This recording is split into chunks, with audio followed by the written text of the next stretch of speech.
are here on the 39th floor above one of the deadliest mass shootings that took place in American history. On October 1st, 2017, a 64-year-old male perched on the 32nd floor of Mandalay Bay had smashed the window of his suite and taken aim at a crowd of about 22,000 people and committed one of the deadliest mass shootings in American history. The staggering toll at this outdoor music festival was 58 people killed and 851 people injured, either by gunfire or in flight to safety.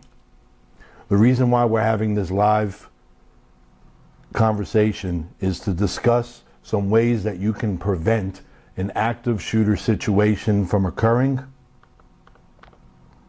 and obviously what to do if you ever found yourself in the middle of an active shooter situation. Now, just so you know, 29% of the active shootings that have happened in America take place in schools, and about 40% of them take place in businesses. So some of the tips that we're going to be providing are really focused more around how to prevent these situations from happening within businesses. So I want to give you the definition of a mass shooter just so you understand. That's 4 or more people shot or killed in a single incident in the same general time and location, not including the shooter. So we're not talking about shootings where one person has a fight with another and pulls at a gun and someone gets shot. Even though that's an unfortunate situation, the ones we're talking about is where there are mass casualties. So when we're looking at some of these mass casualties, obviously we have the one here that took place on October 1st in Las Vegas, where 58 people were killed, as I said, and 851 people were wounded. In Sutherland Springs, November 5th, 2017, you had 27 people killed and 20 people injured. February 14th in Florida, the high school in Parkland, where 17 people were killed and 15 people were injured. This obviously seems to be a problem that is continuing. It is every 18.25 days across America that an active shooter incident happens. So I want to give you some more statistics just so you can get an idea of what we're talking about.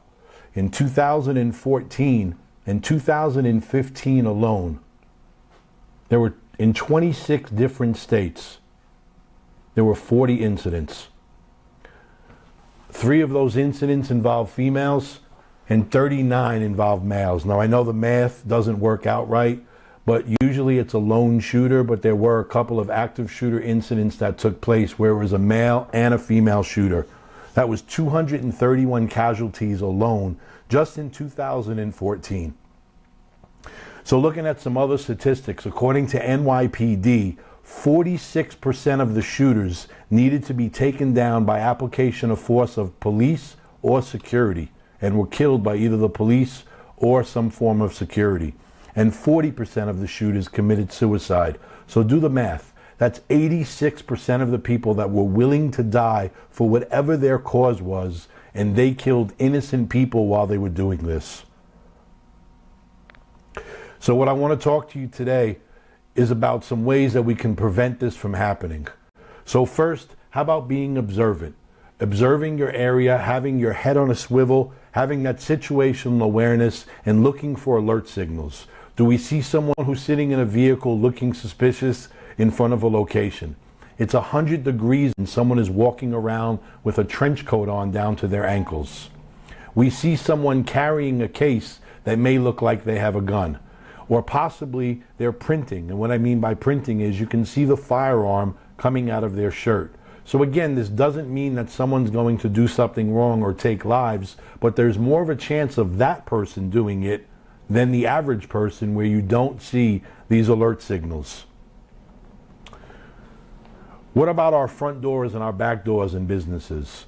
You know, if we have security working, That's the security officer's job, is to observe and report and obviously deter any of these incidents from happening. So I always recommend a business having security. Now, I can't name the business that I work for, but what I can tell you this, that I worked for a retailer one time and I put so many requests in for security to the point that I am 100% sure that I lost my job because of how many requests I put in. And those requests were not heeded to until someone lost their life during a robbery. And once that happened, all of those security attributes that I had discussed and wanted implemented were actually put into place. So it's unfortunate. What I think happens is we react as opposed to prevent.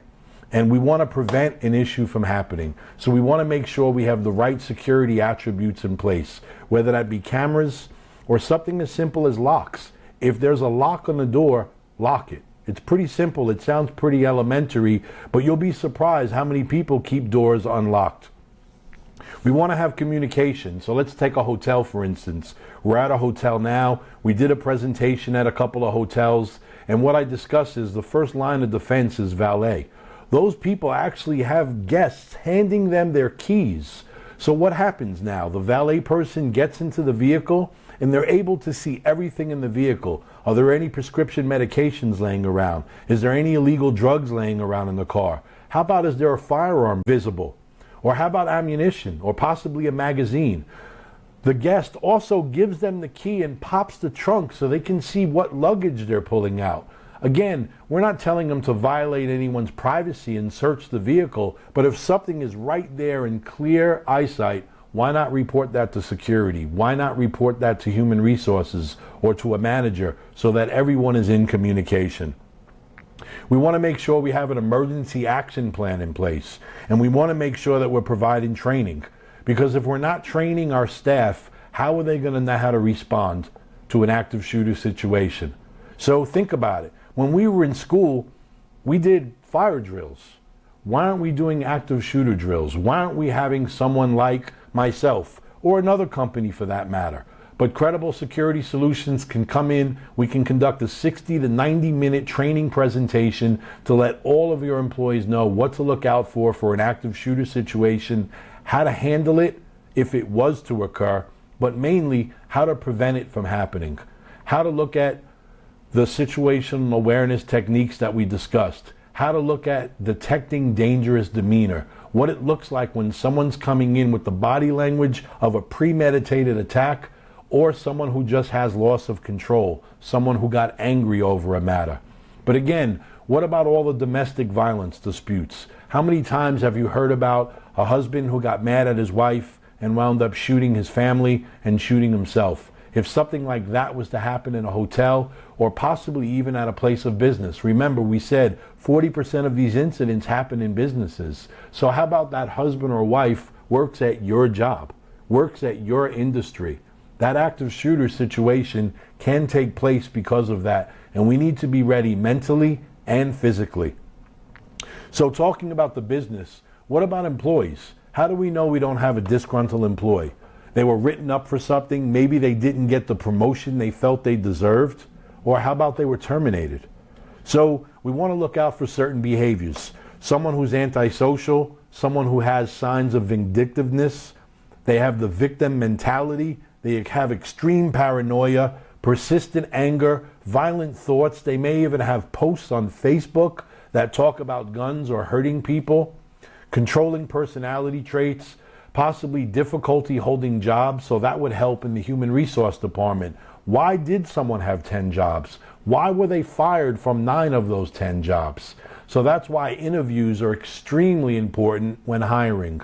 So I would always suggest doing background checks on individuals that are being hired, definitely doing reference checks when doing an actual interview, a drug test, and when we say send them for a drug test, I would do a 10 or a 12 panel drug test. If we do the regular drug test, which is a 4-panel, that's really only checking for illegal drugs. And we already know it's bad if you have to sniff it, smoke it, or shoot it up. But if it's in a pill, it's not seen as bad anymore. So there's a lot of people that are addicted to hydrocodone, Oxycontin, Adderall, and all these other drugs that can affect someone's mental stability, which in turn can affect you at your job.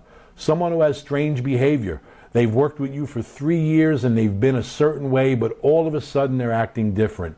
We don't necessarily want to report this to human resource because we think they're an active shooter, but maybe from a compassionate point of view, maybe we want to help them out as well, but we don't know how that could prevent an incident from possibly happening. So, what I do want to talk to you about also is the run, hide, fight theory. So, we may not be able to prevent some of these situations from happening. I would definitely suggest running as a first line of defense. And obviously you want to run in the direction of where the shooter is not coming from, the opposite way. You don't want to run towards the shooting. So have a route and plan in mind. Leave your belongings behind. I guarantee you the shooter is not there for your Fendi bag and not there for your Mac computer. Help others if possible, but what I mean by that is try to offer the help that you can assist them with, but if they don't want to listen, you need to exit that building. You need to be out of harm's way. Prevent others from entering the building as well.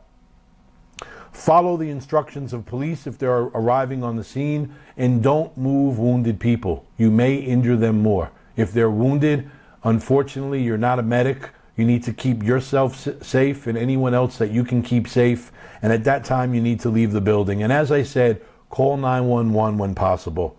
Evacuations are not always possible though, and that's why we may have to hide.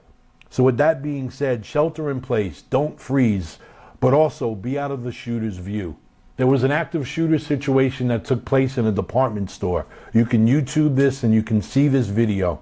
And basically in that video, you can see the first victim get shot. The active shooter walks in, she's caught off guard, she gets shot right there in the aisle and hits the floor. There are 2 other female shoppers that hear and see this, and they instantly duck and they crouch behind the racks. And the active shooter is walking to the left, and they're crouching down behind the racks, walking to the right, out of the sight of the active shooter. So they actually hid and then were able to run to safety. So that's something that I would keep in mind. Also keep in mind that ricocheting bullets tend to hug the floor. So crouching to the floor may reduce exposure of you getting hit, as opposed to grenade fragmentation rises from detonation. So lying on the floor may reduce the exposure. Don't trap yourself. Make sure you get into a room that has locks and try to barricade that room with as much furniture as you possibly can. I would also suggest silencing your cell phone, because obviously if you're hiding from an active shooter and they don't know if you're in a room or not because you're being silent, once that phone goes off, the shooter knows you're there. So let me give you another tip that can help. What I want you to do after you click off this video and this video is ended, tell all of your friends and family members, look, I just went through some brief training on an active shooter awareness presentation. And what I'm asking you is, in the unlikely event that you hear my job, my place of business, or wherever I'm at, there's an active shooter incident taking place, please don't call me. I'll call you when I'm safe. You may not remember to turn off your cell phone, so tell your loved ones not to call you. Think about it. If there's an active shooter situation happening in a building and there's 100 people working there, there's going to be about 100 cell phones going off. So you may not remember to silence your phone, but you can remember right now to let people know to not call you if they hear there's an active shooter situation going on. Those are just a few tips that can help you out. And last but not least, you may not be able to run and you may not be able to hide, and you may have no other choice but to fight the active shooter. And if that's the case, act aggressively. Take action against the shooter, yell, scream, curse, all bets are off. Stop! You are not hurting me today. Charge the person, attack the person. Whatever you need to do, use improvised weapons. Whatever you have to do to take the person down, that's what must be done. Chairs, tables, fire extinguishers, lamps. I would always suggest having a ballpoint pen. If you have a ballpoint pen and you hold it in, you can jab someone in their neck. It'll most likely hit their jugular and they'll bleed out. Now, don't get me wrong, I'm not promoting violence, but if there's an active shooter in your building, you need to do all you can to protect you and your coworkers. Having a flashlight. Having a flashlight can definitely blind the person as well. Taking action against an active shooter may be risky, but sometimes it's your best chance. So I wanted to provide you with some tips. I can guarantee you that our active shooter or mass casualty attacker, because it's not always someone acting aggressively with a firearm. It could be someone with a knife, a hatchet, a machete, or driving a car. Who would have ever expected people to fly planes into the Trade Center? So I think the word needs to be changed from active shooter awareness to mass casualty attacker. So with that being said, there's a lot more information in our 60 to 90 minute presentation. We can come to your business. We can provide this training for you and all of your employees. And I am extremely confident that this would help you from preventing a situation from happening or knowing how to respond to it. What I'd like you to do is share this video with all of your family and friends. Please put a comment in the comment section what city you are watching this video from. So if you're in Houston, go ahead and put Houston, Texas, Miami, put that in the comment section. The first 100 people who comment and share this video will get 1 or 2 of our silicone bracelets. This one actually says stay alert and be safe. And this one says safety is more than a choice. Safety is my obligation. We want to make sure we're wearing this as a reminder. You can give this to your children so that when they're walking to school, when they're crossing the street, they're not texting. This could be a reminder. They can pluck that as a reminder to always stay alert and to always be safe. I'm hoping the information that I shared with you right now keeps you safe. I hope you never find yourself in an active shooter incident. Again, like I said, it is very unlikely, but we need to be ready for it mentally and physically because, as stated, it happens every 18 days across America. And it's continuing to happening. You see it in the news. You see it every day, how many casualties are happening because of these incidents. So remember, if you have a security issue, we have a credible solution. Stay alert, be safe, and remember to share this video with everyone. Thank you, and have a wonderful day.